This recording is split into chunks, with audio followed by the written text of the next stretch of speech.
యాత్ర విశ్వాస యాత్ర, జీవిత యాత్ర, నడుపు యాత్ర.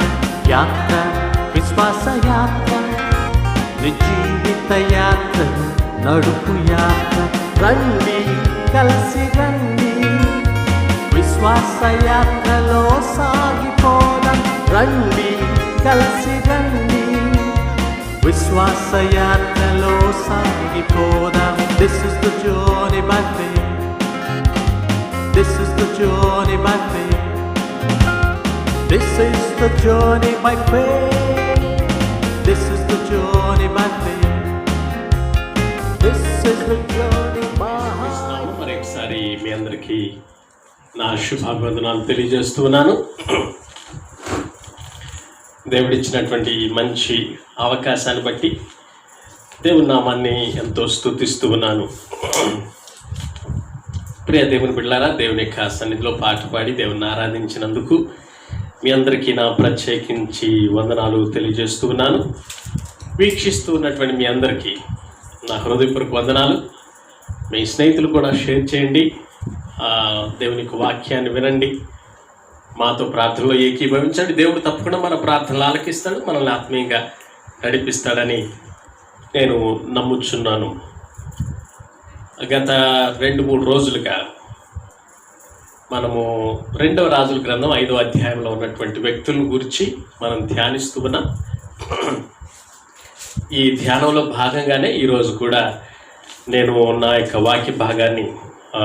వాక్య భాగాన్ని కంటిన్యూ చేయాలని నేను ఆశిస్తూ ఉన్నాను. సో ఈ సమయంలో నిన్నటి దినాన మనము దేవునికి వాక్యాన్ని ధ్యానించినప్పుడు 2 వ్యక్తుల్ని, మొన్నటి దినాన ఒక వ్యక్తిని, నిన్నటి దినాన ఒక వ్యక్తిని, సంఘంలో 4 రకాలైనటువంటి మనుషులు ఉంటారు. 4 రకాలైన తెగవారు ఉంటారు. అంటే కులం గురించి కాదు నేను మాట్లాడేది. విచారకరమైనటువంటి విషయం ఏంటంటే కొంతమంది కులాలకు కూడా సంఘాలను ఏర్పాటు చేసుకున్నాడు. అలాంటిదేమీ బైబిల్లో లేదు. కానీ 4 రకాలైన ప్రజలు ఉంటారు సంఘంలో.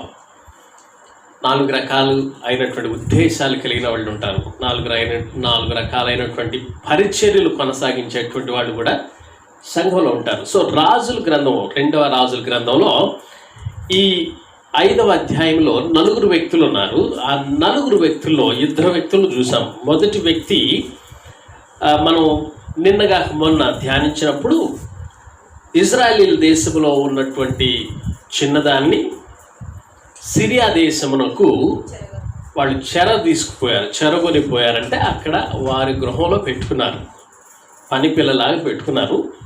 ఆమె గొప్ప సాక్షిగా ఉంది, ధైర్యంతో మాట్లాడింది. నిజానికి ఆమెను చూస్తే ఎస్తేరు గ్రంథంలో ఎస్తేరు తన రాజ్యం కోసం ఏ విధంగా బోల్డ్గా ధైర్యంగా నిలబడిందో అలా నిలబడి సాక్షిగా ఉండి తన యజమానుడు అని చెప్పి పిలిచి చెరగొనిపోయినటువంటి వ్యక్తికి మేలు చేసి ఆ నయమానికి స్వస్థత వచ్చేటట్టు చేసింది. ఒక గొప్ప సాక్షిగా ఉంది. సో నిన్నటి దినాన్ని మనం వాక్యాన్ని ధ్యానించాం. సిరియా దేశంలో ఉన్నటువంటి సైన్యాధిపతి ఆయన నయమాను. ఆ నయమాను యొక్క స్వభావము మనం చూస్తే ఒక క్రైస్తవుడికి ఉండేటువంటి స్వభావం, విధేయత చూపించేటువంటి స్వభావం, లేదా ఆయన నమ్మకం కలిగినటువంటి స్వభావం. ఆ ఊరు వెళితే అక్కడ ఉన్నటువంటి సేవకుడు ఎవరైతే ఉన్నారో ఆయన బాగు చేస్తాడని పాప చెప్తుంది.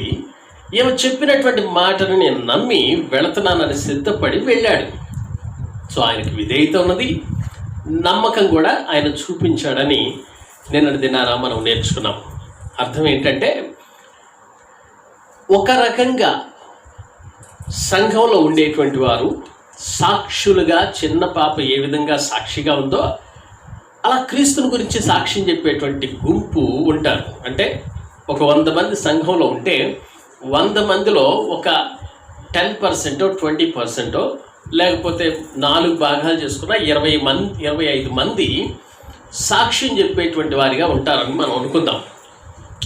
రెండవ విషయం ఏంటంటే నయమాన్ లాంటి వాళ్ళు కూడా సంఘంలో ఉంటారు. నయమాన్ లాంటి వాళ్ళు కూడా సంఘంలో ఉంటారు. అంటే నయమాన్ లాంటి వాళ్ళు అంటే అర్థం ఏంటంటే పరాక్రమశాలి.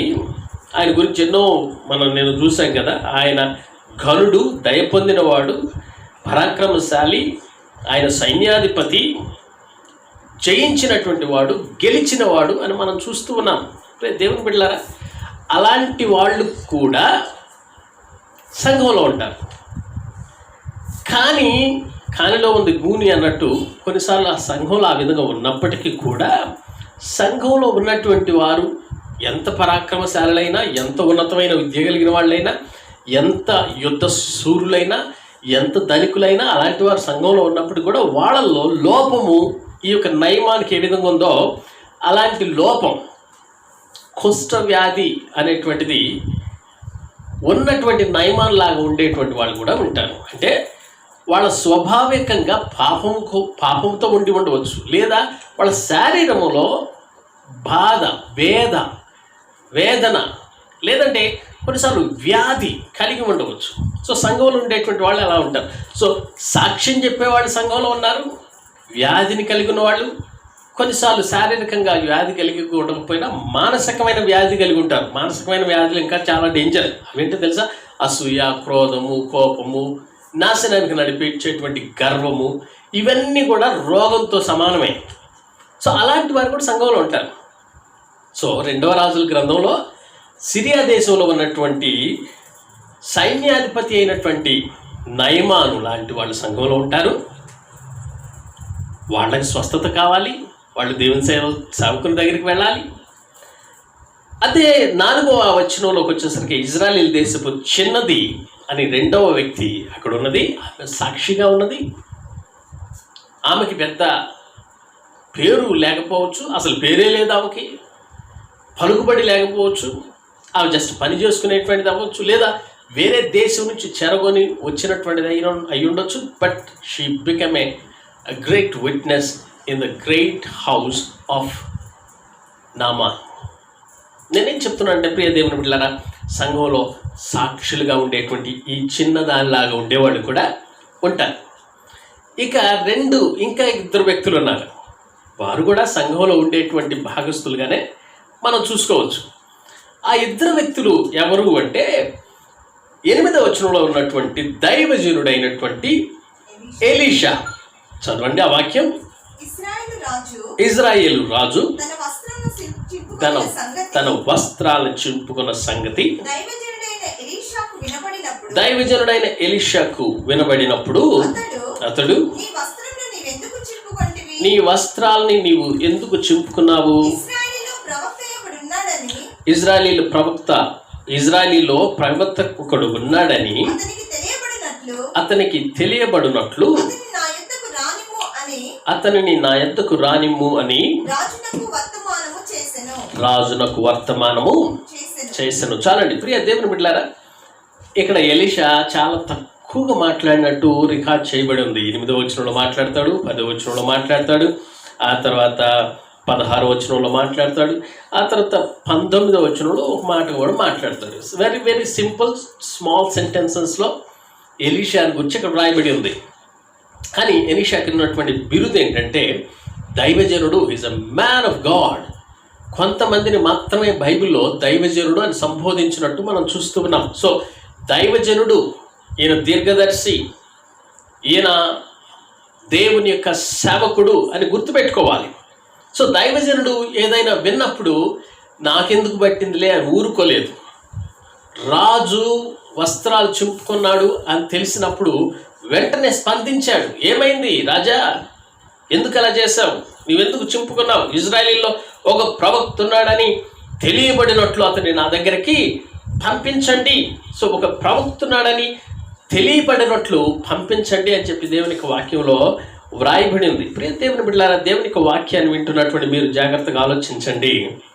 వెంటనే స్పందించటం కూడా చాలా అవసరం. పరిస్థితులను బట్టి దైవ సేవకులు ప్రార్థన చేయటం అవసరం. దైవ సేవకులు ఉన్నారు అని తెలియజేయటం అవసరం. కొన్నిసార్లు రాజులు గుర్తించకపోవచ్చు, రాజులు కంగారు పరిస్థితుల్లో ఉండొచ్చు, ఏమీ తోచని పరిస్థితుల్లో ఉండొచ్చు. ప్రియ దేవుని బిడ్డలారా, ఇప్పుడు ప్రస్తుతం మన దేశ నాయకుల పరిస్థితి కూడా అదే విధంగా ఉంది. ఈ కోవిడ్-19 ఏ విధంగా, మహమ్మారిని ఏ విధంగా వెళ్ళగొట్టాలని ప్రతి దేశం కూడా కొన్ని కోట్ల రూపాయలు ఖర్చు పెట్టి దానికి తగిన మందు కనుక్కోవడానికి ప్రయత్నాలు ఎన్నో జరుగుతున్నాయి. ఒక్క భారతదేశం కాదు, అమెరికా కాదు, చైనా కాదు, ఇజ్రాయెల్ దేశం కాదు, ప్రతి దేశం కూడా ఎదురు చూస్తూ ఉంది. మెడిసిన్ రాబట్టాలని ప్రయత్నాలు జరిగిస్తూ ఉన్నాయి. ఇలాంటి స్థితిలో, పానిక్ సిచ్యువేషన్లో ఉన్నటువంటి పరిస్థితుల్లో దైవజనులుగా, దేవుని బిడ్డలుగా మనం ప్రార్థన చేయాల్సినటువంటి అవసరత ఎంతైనా ఉన్నది. ఏదైనా అద్భుతం జరగాలంటే, ఈ యొక్క లోకంలో జరిగేటువంటి పరిస్థితులు, తారుమారయ్యేటువంటి పరిస్థితులకు మార్పు కావాలంటే దేవుని సేవకుల ఐక్యత కలిగి ప్రార్థన చేయాల్సినటువంటి అవసరత కూడా ఉందని నేను మీకు తెలియజేస్తూ ఉన్నాను. దైవజనుడైనటువంటి ఎలీషా సైలెంట్గా ఉండకుండా ఆయన రాజుకు వర్తమానం పంపాడు. అప్పుడు నయమాన్ ఏం చేశాడంటే, గుర్రములతో రథములతో వచ్చి ఎలీషా ఇంటి ద్వారముల ముందర నిలవగా, అప్పుడు ఎలీషా మాట్లాడుతున్నాడు. 10వ వచనంలో ఎలీషా, నీవు యోర్దాను నదికి పోయి 7 సార్లు స్నానం చెయ్యి, నీ ఒళ్ళు మరల బాగై నీవు శుద్ధుడు వగుదు అని అతనితో చెప్పుటకు ఒక దూతను పంపెను. దేవుని బిడ్డలారా, ఈ వాక్యాన్ని మనం గమనించండి. దేవుని యొక్క వాక్యంలో ఉన్నటువంటిది. దైవజనుడు ఏం చెప్పాడు? నీవు యోర్దాను నదికి పోయి 7 సార్లు స్నానము చేయుము, నీ ఒళ్ళు మరలా బాగై నీవు శుద్ధుడు వగుదు అని అతనితో చెప్పాను. ఈ చెప్పిన వాడు చాలా స్పష్టంగా ఉంది. నీవు వెళ్ళాలి, మునగాలి. ఎన్నిసార్లు మునగాలి? 7 సార్లు మునగాలి. మునిగితే నీవు శుద్ధుడు అవుతావు. నీవు వచ్చిన అంత దూరం నుంచి ఎందుకు వచ్చావు? శుద్ధుడు అవుతావు అని చెప్పి వర్తమానాన్ని పంపించాడు. అంటే దైవజనుడు లోపల నుంచి బయటికి రాలేనంత పరిస్థితుల్లో ఉన్నాడా? లేకపోతే ఆయనకి ఏమన్నా గర్వమా? నేను అంత దూరాన్ని నుంచి వస్తే మాట్లాడటానికి కూడా మనసు లేదా ఆయనకి? చెప్పే విధానం ఇదేనా? గౌరవించేటువంటిది లేదా? ఇవన్నీ ఆలోచించుకొని ఉంటాడు. రాజు దగ్గర నుంచి పెద్ద లెటర్ తీసుకొచ్చాను, నేను ఎంతో దూరం నుంచి వచ్చాను, అక్కడి నుంచి ఇక్కడికి వస్తే కనీసం గౌరవం అనేటువంటిది లేదు అనుకున్నాడేమో బహుశా. నయమాను కోపం తెచ్చుకొని తిరిగిపోయి అతను నా ఎదుట నిలిచి తన దేవుడైన యెహోవా నామమున తన చెయ్యి రోగంపై ఉన్న స్థలం మీద ఆడించి కుష్ఠరోగమును మాన్పునని అని నేను అనుకుంటేని. ఈయనేదో అనుకున్నాడు, అది జరగలేదు. దైవజనుడు చేసే కార్యాలు బహుశా వేరుగా ఉంటాయి. ఇక్కడ గమనించాల్సినటువంటిది, దేవుని కార్యాలు కూడా వేరుగా ఉంటాయి. వాటికి మనం విధేయత చూపించాలంతే. ఈ దైవజనుడి గురించి మనం మాట్లాడుకుంటూ ఉన్నాం. ఈ రాజ వస్త్రాలు చింపుకున్నటువంటి ఘోర స్థితికి అసాధ్యమని తెలిసినప్పుడు తెలియజేయడానికి, దేవుని యొక్క కార్యాలు తెలియజేయడానికి రాజుకి మరియు రాజ్యంలో ఉన్నవారికి, దేవుని సేవకుడి కోసం ఎదురు చూస్తూ వచ్చినటువంటి వారికి స్వస్థతను దేవుడు చేకూర్చి వారికి తెలియజేయడానికి ఎలీషా తనకి మాట చెప్పాడు. ఆయన మాట ముఖ్యం, కానీ ఆయన బయటికి రావడం ముఖ్యం కాదు. నయమానికి దేవుని వాక్యం ముఖ్యం, దేవుని స్వస్థత కార్యం ముఖ్యం. దేవుడు చేసేటువంటి రీతిలో ఆయన తప్పకుండా చేస్తాడు, అది ముఖ్యం. మనకి ఎలా చేస్తాడు, ఎలా చేయాలి అని మనము తాతకు దగ్గులు నేర్పినట్టు మనం దేవునికి నేర్పాల్సిన పని లేదు. దేవునికి దాసుడు ఎట్లా చేయాలి అట్లా చేయాలని మనం మాట్లాడాల్సిన పని లేదు. మనకు కావాల్సింది ఏంటంటే దేవుడు ఇస్తాడు. కొన్నిసార్లు డైరెక్ట్గా దేవుడు ఇస్తాడు, కొన్నిసార్లు దేవుని సేవకుల ద్వారా దేవుడు మనకు అనుగ్రహిస్తాడు. ఇక్కడ క్రీస్తును గుర్తి తెలియనట్లు మనం కూడా ఏమైనా చేయాలి. ఈ సందర్భాల్లో మనం లాక్డౌన్లో ఉన్నాం. క్రీస్తుకి ఎట్లా సాక్షులుగా ఉండగలం? బయటికి వెళ్ళలేనటువంటి పరిస్థితి.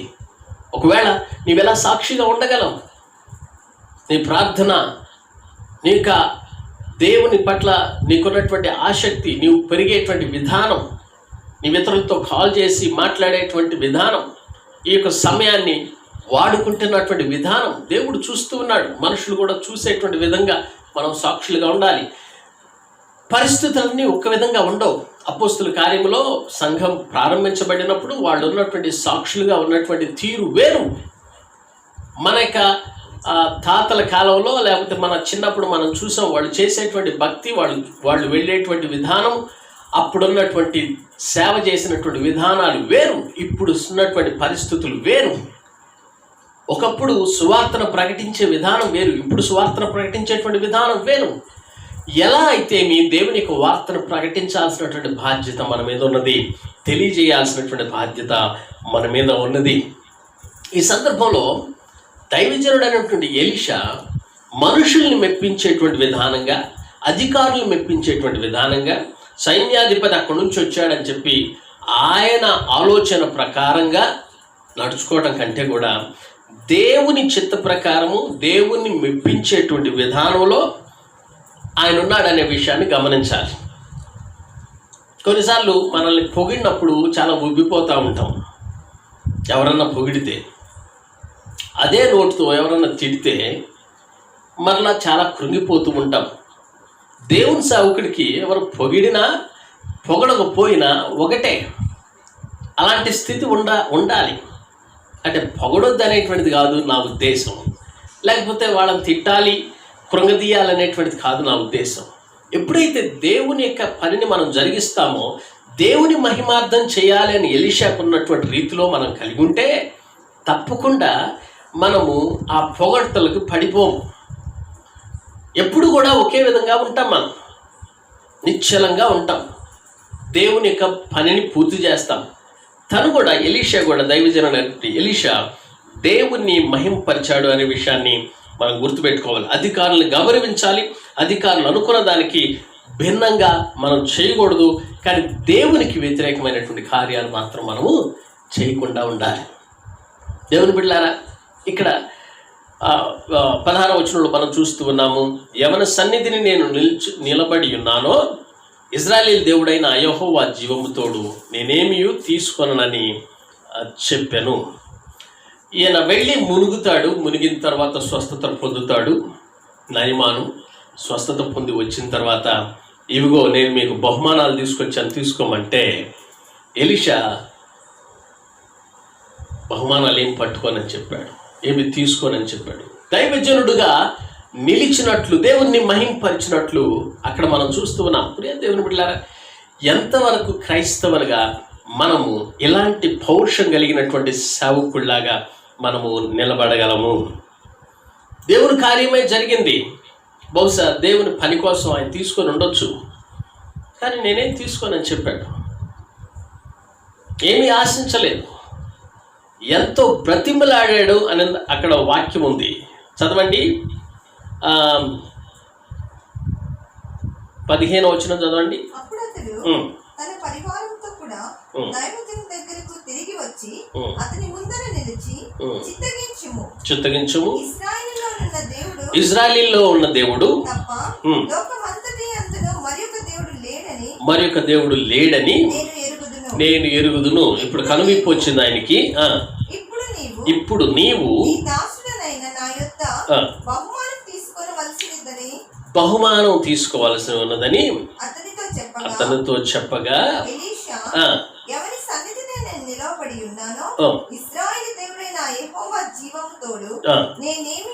నేనేమీ తీసుకొనని చెప్పాను.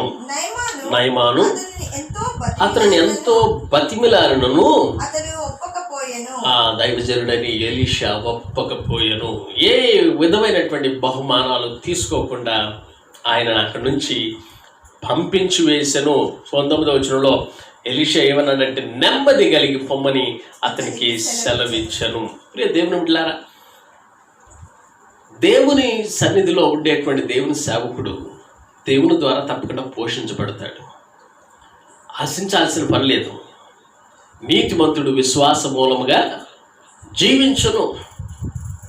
ఇక్కడ దేవుని మహింపరిచాడు కానీ తన యొక్క బహుమానాల వైపు ఎలీషా చూడలేదు.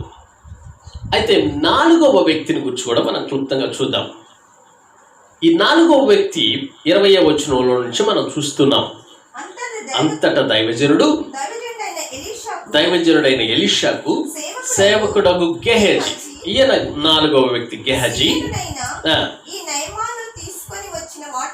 సిరియా దేశపు వాడైనటువంటి నయమాను తీసుకొని వచ్చిన వాటిని అంగీకరించుటకు నా యజమానునికి మనసు లేకపోయిను గాని యెహోవా జీవముతోడు నేను పరిగెత్తుకొని పోయి అతన్ని కలుసుకొని అతని యొద్ద ఏదైనను తీసుకొందుననుకొనెను. ఇది చాలా డేంజరస్ ఫ్రేజ్. ఏదైనా తీసుకొందుననుకొనెను. ఏం తీసుకుంటాననుకున్నాడో వెళ్ళాడు. వెళ్ళి నయమాన్ని కలుసుకొనుటకై పోచుండగా నయమాను తన వెనక నుండి పరిగి వచ్చుచున్నటువంటి వారిని చూచి తన రథము నుండి దిగి వారిని ఎదుర్కొని క్షేమమా అని అడిగాను. అతడు క్షేమమే అని చెప్పి 22వ వచనంలో నా యజమానుడు నా చేత వర్తమానం పంపాడు.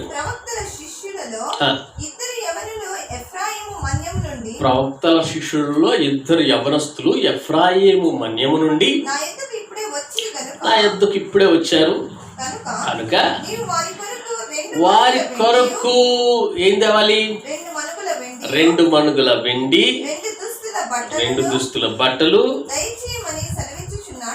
ఎవరన్నారని చెప్తున్నాడు? దైవజనుడైనటువంటి ఎలీషా నన్ను పంపించాడని చెప్పి ఇక్కడ అబద్ధం చెప్తూ ఉన్నాడు. ఆయన ఏం చెప్పాడు? 2 మణుగులు కాదయ్యా, 4 తీసుకుపో. అసలు మీకోసం ఎన్నో తెచ్చాను. 2 సంచుల్లో 4 మణుగుల వెండి కట్టి 2 దుస్తులనిచ్చి తన పని వారితో 2 మీద వాటిని వేయగా వారు గెహజీ ముందర వాటిని తీసుకొని పోయి 23వ వచనంలో 24వ వచనంలో రాగానే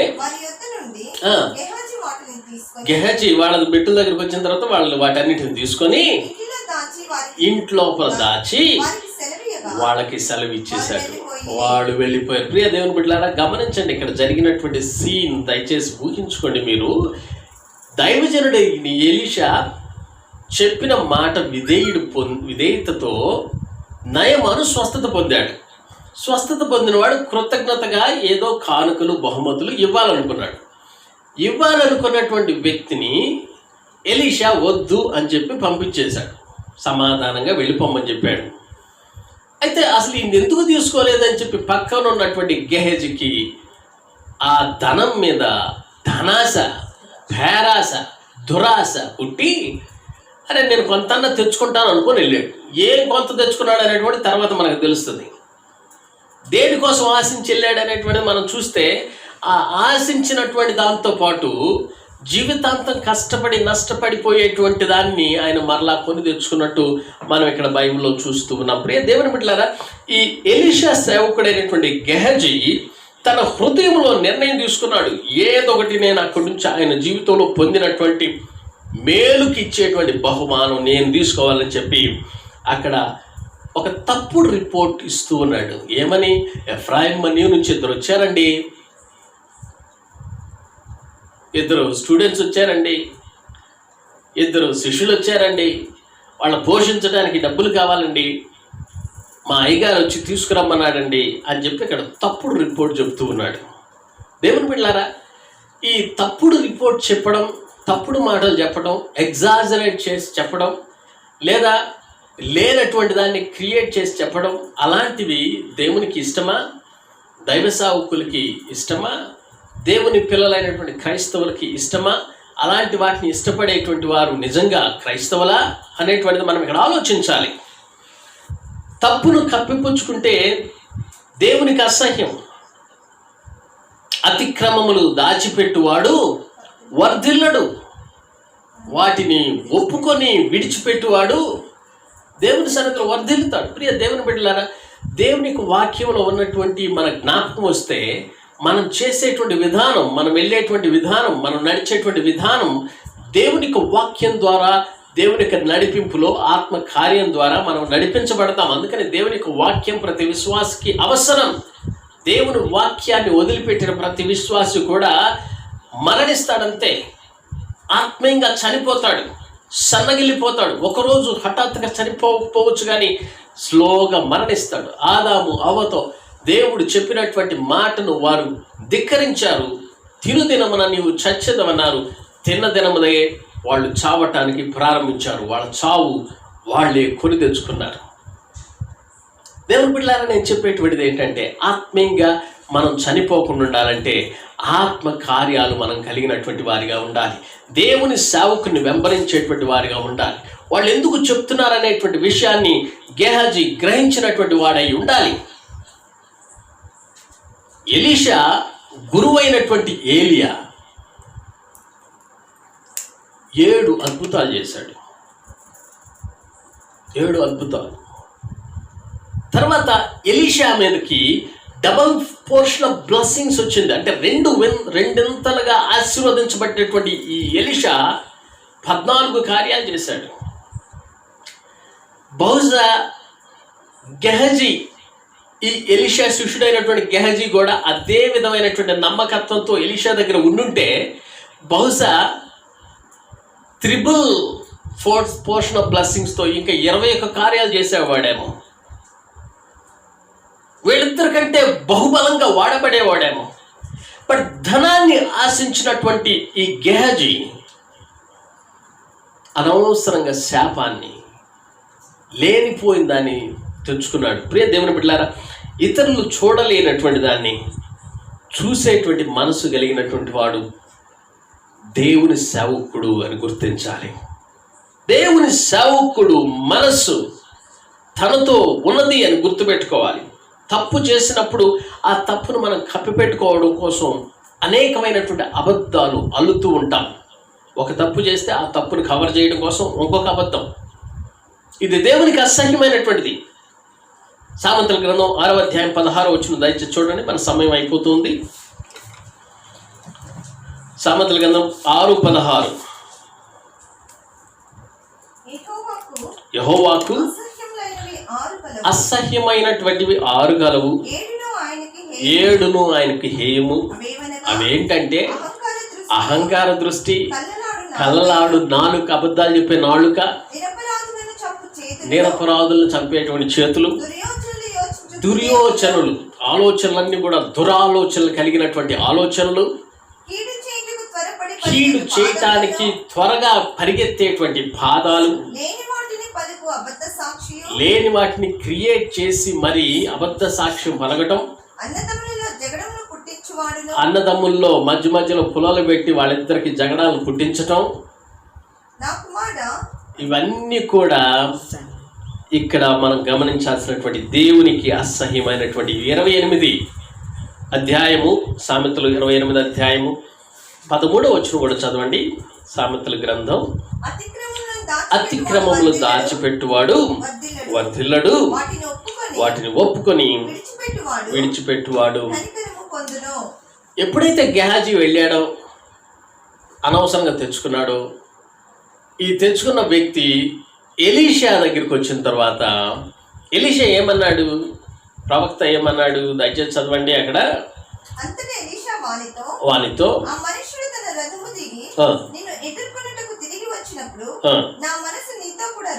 నా మనస్సు నీతో కూడా రాలేదా? 26వ వచనంలో మనం చూస్తూ ఉన్నాం. నా మనస్సు నీతో కూడా రాలేదా అంటే మనసు ఎట్లా వెళ్తుందండి?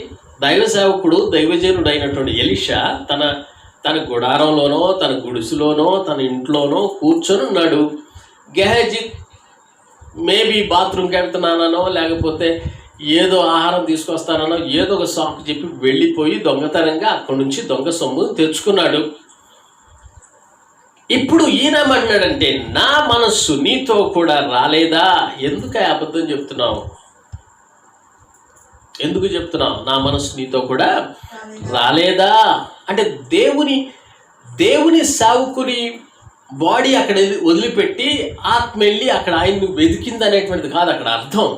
దేవుని ఆత్మ నడిపింపు కార్యముతో దేవుని యొక్క దాసుడు ఏమి జరుగుతుందో అనేటువంటిది అక్కడ చూడగలడు. అంటే దేవుడు తనకు బయలుపరచగలడు అనే విషయాన్ని ఇక్కడ గుర్తుపెట్టుకోవాలి.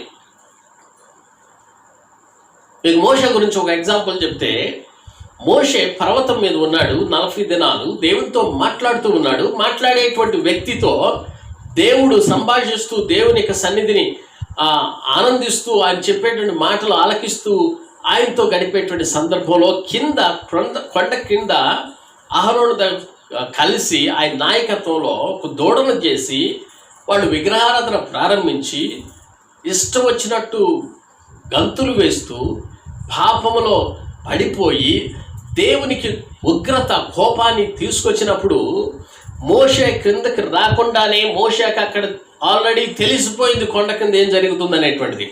దేవుడే తనతో బయలుపరిచి మొత్తం చెప్పేసేసాడు. దేవుని సేవకులు చూడకుండానే కొన్ని విషయాలు దైవజనుడైనటువంటి ఎలీషాకి ఏ విధంగా బయలుపరుస్తున్నాడో, మోషేకి ఎట్లా బయలుపరుస్తున్నాడో కొంతమంది దైవ సేవకులకి దేవుడు బయలుపరుస్తాడు. దేవునికి ఆత్మకార్యం జరుగుతుంది. ప్రియ దేవుని బిడ్డలారా, ఎన్నో విషయాలు గుర్తు వస్తుంది, ఎలా వస్తుంది అనేటువంటిది. ఇంకొక ఎగ్జాంపుల్ చెప్పాలంటే, పాత నిబంధనలో దేవునికి ఆత్మకార్యం ఎట్లా జరిగిందో చెప్పమంటారా? ఒక రాజు అయినటువంటి సొలొమోను దగ్గరికి ఇద్దరు స్త్రీలు వస్తారు. ఒక పాపని చంపుకొని, ఒక ఆమె పుట్టినటువంటి బిడ్డని పక్కలోనే చంపుకొని, ఇంకొక ఆమె దగ్గర ఉన్నటువంటి బిడ్డని కాజేసి ఇది నా బిడ్డ అంటుంది. కాదు అది నా బిడ్డ అని ఇంకొక స్త్రీ అంటుంది. వీళ్ళిద్దరికి మధ్యలో జగడము లేకపోతే గొడవ జరుగుతూ ఉన్నప్పుడు వెంటనే రాజు కత్తి తీసుకురండి, వీళ్ళిద్దరిని 2 ముక్కలు చేసి చెరొక ముక్క ఇచ్చేద్దాం అంటాడు. నిజమైన తల్లి, అమ్మో అట్లా చేయొద్దండి, ఆ బిడ్డను తనకే ఇచ్చేసేయండి. ఆ విధంగా కనుక్కొని నిజమైన తల్లి ఎవరో తెలుసుకోవడం కోసమే కత్తి తీసుకొని రండి 2 ముక్కలు చేద్దాం అన్నాడు. అంతేగాని 2 ముక్కలు చేయడానికి సొలొమోను ఆ విధంగా చెప్పలేదు. ఫైనల్గా నిజమైన తల్లి ఎవరో బయటకు వచ్చింది. అలాంటి జ్ఞానము పరిశుద్ధాత్మ కార్యం ద్వారా జరిగింది. అంటే దేవుడే తనకు బయలుపరిచాడు. దేవుని బిడ్డలారా, ఈ రాత్రికాల సమయంలో దేవుడు మనతో మాట్లాడేటువంటిది ఏంటంటే, దైవ సేవకులకు కొంతమంది దీర్ఘదర్శ జ్ఞానాన్ని, ప్రవచన వరాన్ని దేవుడు మాట్లాడి కొన్ని రివీల్ చేసేటువంటి విషయాల్ని దేవుని సేవకులకు బయలుపరుస్తాడనే విషయాన్ని నేను గుర్తుపెట్టుకోవాలని తెలియజేస్తున్నాను. 6వ అధ్యాయము 17వ వచనంలో చూస్తే ఇక్కడ ఎలీషా, యెహోవా వీడు చూచినట్లు దయచేసి వీని కన్నులు తెరవమని ఎలీషా ప్రార్థన చేయగా, యెహోవా ఆ పనివాడి కళ్ళు తెరవజేసను కనుక ఎలీషా చెట్టు పర్వతములు అగ్ని గుర్రముల చేత రథముల చేత నిండి ఉండొచ్చు చూచను. అంటే అందరికి కనబడని ఎలీషా కనబడుతున్నాయి. అది అక్కడ కథ. ఎన్ని రథాలు ఉన్నాయి, ఎన్ని గుర్రాలు ఉన్నాయి, ఎంత సైన్యం ఉంది అనేటువంటిది ఆ పనివాడికి కనబడలేదు. ఎలీషా చూస్తూ ఉన్నాడు. ఇక్కడ కూడా గెహాజీతో పాటు తన మనసు వెళ్ళిందంటే అది మనం అర్థం చేసుకోవాల్సింది. సో ద్రవ్యమును, వస్త్రములను, ఒలివ చెట్టు తోటలను, ద్రాక్ష తోటలను, గొర్రెలను, ఎడ్లను, దాసదాసీలను సంపాదించుటకు ఇది సమయమా? దేవుని బిడ్డలారా, కరోనా వైరస్ వచ్చి ఎంతోమంది చనిపోతూ ఉంటే ఈ శవాల మీద డబ్బులు ఏరుకున్నట్టు కొంతమంది ఇదే అదును చూసుకొని డబ్బులు సంపాదించటం, అన్యాయంగా లాక్కోవటం అవసరమా? విపత్తు వచ్చినటువంటి పరిస్థితుల్లో కొన్నిసార్లు సునామీ వచ్చినప్పుడు, లేకపోతే గాలి తుఫానులతో ఇళ్ళన్నీ చెదిరిపోయి వెళ్ళినప్పుడు, ప్రజలందరూ చనిపోయినప్పుడు, ఇలాంటి పరిస్థితుల్లో కూడా గృహాల్లో దొంగలు పడతారు. ఒకసారి గాలి తుఫాను వస్తే కోళ్ళని దొంగతనం చేసి పట్టుకెళ్ళి తినేవాళ్ళు, కోసుకొని తినేవాళ్ళు, ఆ రకమైన దొంగలు. కొంతమంది సూట్ కేసుల్లో, బీరువాల్లో ఎక్కడ డబ్బులు ఉన్నాయి, ఎక్కడ నగలు ఉన్నాయి దోచుకునేటువంటి దొంగలు. విపత్తు ఘోరమైన పరిస్థితుల్లో డబ్బులు సంపాదించుకోవడం అవసరమా? ఈ పరిస్థితుల్లో నీకు ఇది అవసరమా అని దేవుని దాసుని ద్వారా గెహజీతో అడిగినట్లు నీతో కూడా దేవుడు మాట్లాడుతూ ఉన్నాడు. ఈ సమయంలో అవసరమైనటువంటిది ఏంటి? దేవుని సన్నిధిలో గడపటం, దేవుని సన్నిధిలో మొరపెట్టడం, ఏడ్చి ప్రార్థన చేయటం. పరిస్థితులు, విపత్తులన్నీ కూడా, విపత్తు అంతా కూడా మన మీదకి వస్తుందనే విషయాన్ని మనం తెలుసుకోవడం. దేవుని బిడ్డలారా, జాగ్రత్తగా ఆలోచించండి. మనకేది అవసరమో దేవుడు మనకు తప్పకుండా ఇస్తాడు. దానికోసం ఆరాట పడాల్సిన పని లేదు, దొంగ రిపోర్ట్ రాయాల్సిన పని లేదు, ఎవరో వచ్చారని చెప్పాల్సిన పని లేదు, నయమాన్ దగ్గర మోసగించినటువంటి డబ్బు తీసుకోవడం పని లేదు. అనవసరంగా గెహాజీ లేనిపోయినటువంటి దాన్ని తెచ్చుకున్నాడు. నయమాను యొక్క కుష్టి నీకు, నీ సంతతికి సర్వకాలం శాపంగా ఉంటుందని చెప్పి ఎలీషా అక్కడ మాట్లాడతాడు. 27వ వచనం చదవండి. కాబట్టి నయమానులకు కలిగిన కుష్టు నీకును నీ సంతతికి సర్వకాలము అంటియుండునని చెప్పగా, వాడు మంచు వలె తెల్లనైన కుష్ఠ కలిగి ఎలీషా ఎదుటి నుండి బయటికి వెళ్ళాను. ఎంత శాపం కొని తెచ్చుకున్నాడండి, ఎంత నష్టం కొని తెచ్చుకున్నాడు. దేవుని బిడ్డలారా, ఈయన పాపం చేస్తే ఈయన సంతతికి ఎందుకండి ఈ శిక్ష? సర్వకాలం ఎందుకండి? ఆయనతో పాటు వదిలిపోవాలి కదా. దేవుడు అన్యాయస్తుడు కదా. ఆయన ఏదో డబ్బు ఆశించాడు, ఆయనకి రావాలి ఆ శిక్ష. మరి సంతతి వారికి ఎందుకు ఇచ్చాడు దేవుడు శాపం? బై ది వే, దేవుడు శపించలా, దైవ సేవకుడే శపించేశాడు. అంతే. నీకును నీ సంతతికి సర్వకాలం అంటియుండును అని చెప్పాడంతే. దేవుని సేవకుడు చెప్పినటువంటి నోటి ద్వారా వచ్చినటువంటి మాట ద్వారా దేవుడు శపించాడు అంతే. అంటే దేవుని సేవకునికి మాట దేవుని మాటతో సమానం, అంత శక్తి కలిగినటువంటిదై ఉందని గమనించండి. దేవుని బిడ్డలారా, సమయం అయిపోయింది, మనం ముగించుకుందాం. ఇక్కడ నా మాటలు గ్రహించండి. ఇక్కడ మనం నేర్చుకోవాల్సినటువంటిది ఏంటంటే, నీవు చేసిన పాపమును బట్టి నీ పిల్లలకి నీ పిల్లల పిల్లలకి నీ తరతరాలకి కూడా ఎలాంటి శాపం వస్తుందని చెప్పి గమనించి జాగ్రత్తగా ఉండాలి. దేవుడు అన్యాయస్తుడు కాదు. ఒకవేళ నీ పిల్లల మీద నీకు అంత ప్రేమ ఉంటే నీవే ఇలాంటి తప్పుడు పనులు చేయకుండా ఉండొచ్చుగా. నీ పిల్లల మీద ప్రేమ ఉంటే, నీ తరతరాలు వచ్చేటువంటి భావితరాలకి నీవు మాదిరికరంగా పరిశుద్ధమైన జీవితం జీవించినటువంటి వ్యక్తిగా చెప్పుకోవాలంటే, ఈరోజు పరిశుద్ధమైన జీవితం చెప్పుకుంటే, ఆ విధమైనటువంటి జీవితాన్ని కలిగి ఉంటే నీ గురించి తరతరాలు చెప్పుకుంటారు. నీవు దుర్మార్గుడివి, ద్రోషివి, నీవు శిక్షించేటువంటి వాడివి, నీవు పాపివి అంటే నీ గురించి గొప్పగా ఏం చెప్పుకోరు. తరతరాలకు కూడా కుష్ఠ అనేటువంటిది గెహాజీ నుండి వారి గృహానికి వెళ్ళినట్టు, ఆ యొక్క శాపం అనేటువంటిది వెళుతున్నట్టు మనం చూస్తూ ఉన్నాం. దేవుడు అన్యాయస్తుడు కాడండి. మా నాన్నగారి ఇంటి పేరు నేను మోస్తున్నాను. మా నాన్నగారికి ఉన్నటువంటి ఆస్తిపాస్తుల మీద నాకు అధికారం ఉంది. కొన్నిసార్లు తల్లిదండ్రులకు ఉన్నటువంటి వ్యాధులు కూడా కొన్నిసార్లు మనుషులకు వస్తాయి. ఏమంటారు దాన్ని? దేవుడు తల్లిదండ్రులకు ఉన్నటువంటి దీర్ఘకాలిక వ్యాధులు, కొన్నిసార్లు షుగర్ కావచ్చు. కొంతమంది అంటూ ఉంటారు, మా నాన్నగారు లేకపోతే మా అమ్మగారు నాకు ఆస్తిగా షుగర్ ఇచ్చి వెళ్ళారండి అని. అంటే వాళ్ళకున్నటువంటి కొన్ని వ్యాధులు కూడా సంక్రమం చెందుతాయి. వంశపారంపర్యమైనటువంటి కొన్ని రోగాలు అంటుతాయి. అంటే పేరు కలిగి ఉండొచ్చు, అలాంటి రోగాలు మనం పాలిభాగస్తులుగా ఉండొచ్చు. ఆస్తిపాస్తులకు వచ్చేసరికి తండ్రిది కావచ్చు, కానీ శాపం మాత్రం మనకొద్దా? తల్లిదండ్రులు చేసేటువంటి శాపం పిల్లలు కూడా భాగస్తులై ఉంటారు. తల్లిదండ్రులు చేసినటువంటి అప్పులు పిల్లలు తీర్చేటువంటి విధానంలో ఉంటారు, తెలుసా? అలానే మనం చేసేటువంటి విధానం, మనం జీవించేటువంటి విధానం తర్వాత ఉన్నటువంటి భావి తరాలకి శాపంగా కాదు మారాల్సింది, ఆశీర్వాదంగా మారాలి. ప్రియ దేవుని బిడ్డలారా, స్నేహితులారా, ఈ వాక్యాన్ని వింటున్నటువంటి మీరు రాబోయేటువంటి తరాలకి ఆశీర్వాదకరంగా ఉందాం. అంతేగాని గెహజీలాగా శాపకరంగా మనం ఉండొద్దు. ఆయన పేరును అడ్డం పెట్టుకొని మనం ఏదైనా తీసుకుందాము అనుకోవడం తప్పు. ఆయన పేరును అడ్డం పెట్టుకోవాల్సిన పని లేదు. ఆయన అవసరతలు తీర్చేటువంటి దేవుడు. సకల అవసరతలు, నీకు కావలసినటువంటి అవసరతలు దేవుడు తప్పకుండా నీకు అనుగ్రహిస్తాడని నేను తెలియజేస్తున్నాను. ఈ రాత్రికాల సమయంలో తలలో ఉంచి ప్రార్థన చేసుకుందామా? ఒక నిర్ణయం తీసుకుందామా? ప్రభు నీతో ఏ విధంగా మాట్లాడారో నాకు తెలియదు. నాకు దేవుడు బయలుపరిచిన కొన్ని విషయాలు మీతో పంచుకోవడానికి దేవుడు నాకు సమయం ఇచ్చాడు, అంతే. నీవు నేను వాక్యానుసారంగా వెళ్లాల్సినటువంటి రీతిలో ఉన్నప్పుడు మనకేదైతే దేవుడు మాట్లాడతాడో దానికి స్పందించాల్సిన బాధ్యత మనందరి మీద ఉంది. Do you want to respond to God's word? దేవుని వాక్యానికి రెస్పాన్స్ ఇచ్చి, ప్రభువా నేను ఒక తీర్మానం చేసుకుంటున్నాను, I'm going to make some decision today to follow you.